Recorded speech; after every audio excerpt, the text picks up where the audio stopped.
warahmatullahi wabarakatuh. Perkenalkan, nama saya Diana Mawati dengan NIM P27904124141 dari kelas 1C Prodi SDN Perawatan. Di sini saya ingin menjelaskan tentang sistem reproduksi pria dan wanita maupun eksternal dan internal. Nah, apa sih sistem reproduksi pria itu? Sistem reproduksi pria terdiri dari organ-organ yang berfungsi untuk mendukung kelangsungan reproduksi seksual. Nah, secara garis besar, sistem reproduksi ini bekerja untuk memproduksi, memelihara, dan mengatur sperma serta air mani. Fungsi berikutnya adalah untuk mengeluarkan sperma ke dalam saluran reproduksi wanita. Sistem reproduksi juga menjalankan fungsi untuk memproduksi dan mengeluarkan hormon seks pria. Nah, alat reproduksi pria terdiri dari beberapa bagian, yaitu terutama organ eksternal dan internal. Nah, di sini saya akan menjelaskan tentang bagian eksternal terlebih dahulu. Nah, yaitu yang pertama ada penis. Penis pada pria memiliki fungsi yang sama seperti vagina pada wanita. Nah, saat menerima rangsangan seksual, penis bisa membesar dan mengeras. Proses ereksi. Proses ini membantu mengeluarkan sperma atau disebut juga dengan ejakulasi. Secara umum, anatomi penis memiliki 3 bagian, yaitu yang pertama ada akar, radix, batang korpus, dan kepala glans. Nah, akar atau radix. Radix adalah bagian pangkal penis yang terletak di dekat dasar panggul. Akar penis memiliki 3 jaringan ereksi dan 2 otot, yakni ichthyocavernosus dan bulbospongiosus. Nah, yang kedua ada batang atau korpus. Batang penis merupakan bagian penghubung akar dan kepala penis. Korpus terdiri dari 3 silinder jaringan ereksi, yakni 2 buah corpora cavernosa dan sebuah corpus spongiosum.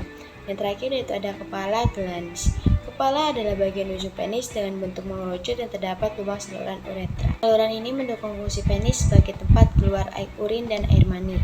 Terus juga ada testis. Orang awam mengenal testis dengan sebutan pelir atau biji kemaluan. Organ satu ini berbentuk oval seperti telur ayam.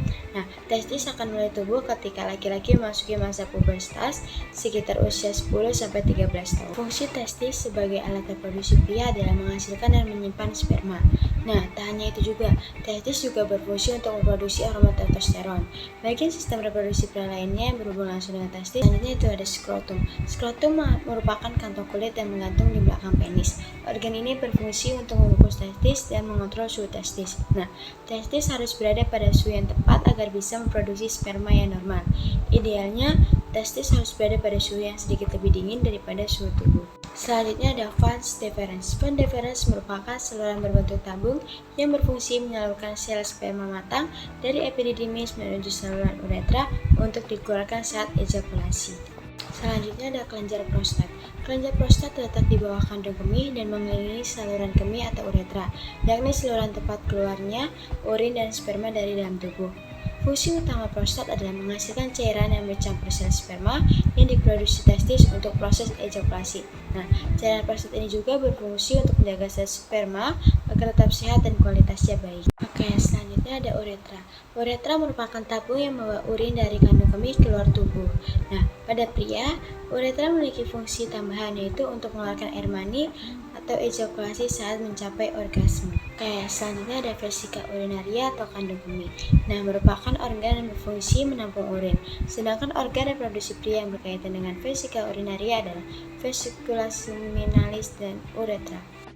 Oke, baik, di sini saya akan melanjutkan penjelasan materi organ reproduksi pria bagian internal, yaitu yang mencakup ada testis, epididymis, kelenjar Cooper, kelenjar prostat, vas deferens, kandung kemih, vesicula seminalis, jaringan erektil, uretra, dan glans penis. Oke, saya akan menambahkan sedikit karena tadi ada beberapa yang sudah saya jelaskan ya sebelumnya. Oke, baik, epididymis. Epididymis adalah struktur panjang melilit di sekitar bagian atas setiap testis. Nah, epididymis adalah organ reproduksi pria yang berfungsi dalam meletakkan sperma, sehingga memiliki kemampuan untuk bergerak dan membuahi sel telur. Ada vesicula seminalis. Vesicula seminalis adalah kelenjar kecil yang terletak di dekat kandung kemih. Organ reproduksi pria ini adalah salah satu bagian dari sistem kelenjar yang memproduksi cairan semen.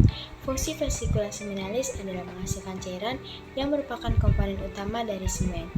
Cairan ini mengandung gula dan zat lain yang memberikan nutrisi dan dukungan energi bagi sperma. Selanjutnya ada kelenjar bulbouretra atau Cooper gland. Nah, kelenjar bulbouretra berukuran kecil dan terletak di bawah prostat. Organ produksi pria ini berperan memproduksi cairan pre-ejakulasi yang berfungsi membersihkan uretra dari sisa urin. Nah, fungsi kelenjar ini adalah memberikan pelumas selama hubungan seksual, yang juga diperlukan untuk melindungi sperma saat melewati saluran reproduksi. Selanjutnya ada jaringan erektil. Jaringan erektil adalah pada organ reproduksi pria terletak di korpus cavernosa penis dan berfungsi untuk menjaga penis tetap tegak dan kaku saat ekresi. Baik, saya akan menjelaskan materi selanjutnya yaitu organ reproduksi wanita pada bagian internal. Nah, sebelumnya apa sih sistem reproduksi? Sistem reproduksi wanita terdiri dari organ internal dan eksternal. Sistem ini menghasilkan hormon dan bertanggung jawab atas kesuburan, menstruasi, dan aktivitas seksual. Oke, ada vagina. Nah, vagina adalah saluran berotot yang menghubungkan serviks atau bagian bawah rahim dengan bagian luar tubuh. Nah, vagina dapat melebar untuk menampung bayi saat melahirkan dan kemudian menyusut kembali untuk menampung sesuatu yang sempit seperti tampon. Nah, vagina dilapisi dengan selaput lendir yang membantu menjaga kelembapannya. Nah, itu ada serviks. Serviks adalah bagian terendah dari rahim. Sebuah lubang di tengahnya memungkinkan sperma masuk dan darah menstruasi keluar. Nah, serviks akan terbuka atau melebar untuk memungkinkan bayi keluar selama persalinan normal. Nah, serviks juga berfungsi untuk mencegah benda-benda seperti tampon yang masuk ke dalam tubuh. Nah, selanjutnya ada ovarium. Ovarium adalah kelenjar kecil berbentuk oval yang terletak di kedua sisi rahim. Ovarium menghasilkan sel telur dan hormon. Nah, selanjutnya ada tuba falopik.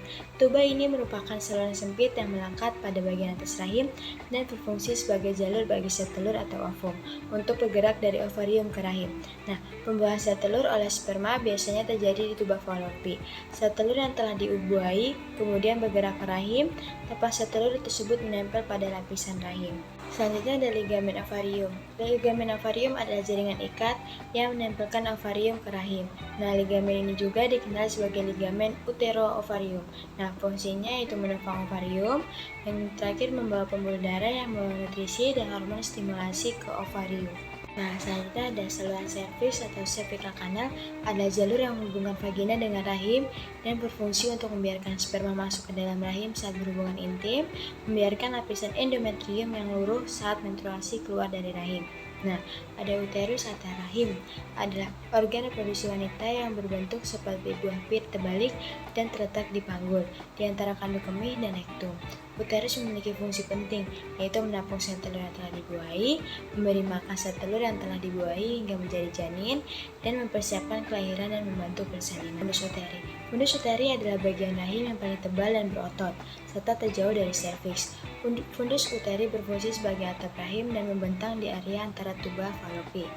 Nah, pertama yaitu ada fungsi utama fimbriae, yaitu mengarahkan sel telur keluar dari ovarium menuju rahim. Nah, selanjutnya ada endometrium. Endometrium adalah lapisan dalam rahim yang terdiri dari sel-sel kelenjar yang menghasilkan sekresi. Endometrium akan lurus selama siklus menstruasi. Nah, selanjutnya ada myometrium. Myometrium adalah lapisan tengah rahim yang terdiri dari otot polos. Myometrium akan mengembang selama kehamilan dan berkontraksi untuk mendorong bayi keluar. Selanjutnya ada perimetrium. Perimetrium adalah lapisan serozoa terluar rahim yang berfungsi sebagai pelindung rahim. Perimetrium juga merupakan bagian dari peritoneum yang menutupi beberapa organ panggulnya. Saya akan menjelaskan organ reproduksi wanita pada bagian eksternal. Nah, saya akan menambahkan sedikit karena sebelumnya sudah saya jelaskan ya. Nah, di bagian eksternal itu ada prepuce, labia minora, vagina, vestibulum, funicle cleft anus, clitoris perineum, labia mayora, uretra, clitoris, dan pubis. Nah, di sini saya akan menjelaskan tentang premetrium terlebih dahulu. Premetrium wanita ada tudung klitoris, ada lipatan kulit yang menutup bagian luar klitoris yang merupakan bagian dari labia minora. Prepucium berfungsi untuk melindungi klitoris dan juga merupakan zona erotis yang sensitif dan dapat memberikan kesenangan seksual. Ada labia mayora. Labia mayora adalah untuk membungkus dan melindungi organ reproduksi eksternal lainnya. Selama masa pubertas, pertumbuhan rambut terjadi pada kulit labia mayora yang juga mengandung kelenjar keringat dan kelenjar penghasil minyak. Nah, labia minora. Labia minora yaitu dapat memiliki berbagai ukuran dan bentuk. Labia minora terdapat di dalam labia mayora dan mengelilingi lubang vagina atau saluran yang menghubungkan bagian bawah rahim dengan bagian luar tubuh, dan uretra atau saluran yang menyalurkan air seni dari kandung kemih ke bagian luar tubuh. Nah, kulit ini sangat halus dan mudah teriritasi. Selanjutnya ada klitoris. Dua labia minora bertemu di klitoris, yaitu tonjolan kecil dan sensitif yang sebanding dengan penis pada pria atau orang yang ditetapkan sebagai laki-laki saat lahir. Nah, klitoris juga ditutup oleh lipatan kulit yang disebut preputium dan sangat sensitif terhadap rangsangan. Nah, selanjutnya ada manpubis. Manpubis merupakan tonjolan berbentuk segitiga di depan tulang kemaluan yang terdiri dari jaringan lemak subkutan yang ditutupi oleh kulit yang berambut hingga kesambungannya dengan dinding perut. Nah, berfungsi sebagai bantalan yang menghasilkan feromon yang dapat memicu ketertarikan seksual. Selanjutnya ada uretra. Uretra wanita yang sudah berkembang adalah struktur tubular sepanjang yang dimulai di leher kandung kemih dan berakhir di ruang depan vagina. Struktur ini merupakan silinder spons yang kaya pembuluh darah dan dirancang untuk memberikan pengendalian diri. Selanjutnya ada perineum. Perineum adalah area kulit tipis yang terletak di antara anus dan alat kelamin, baik pada pria maupun wanita. Perineum juga merupakan bagian bawah dari rongga panggul yang terdiri dari jaringan otot dan kulit.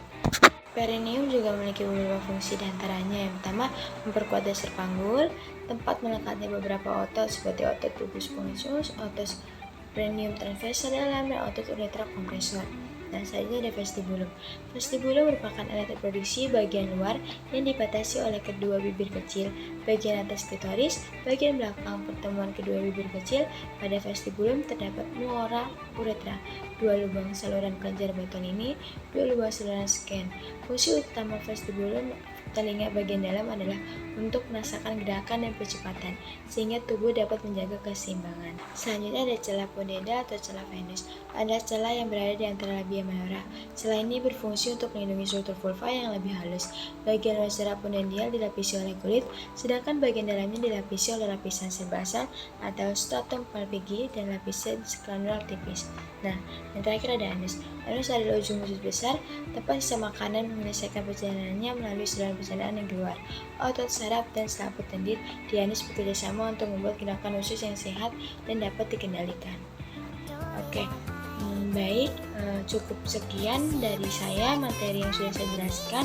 Mohon maaf jika ada salah kata yang saya ucapkan.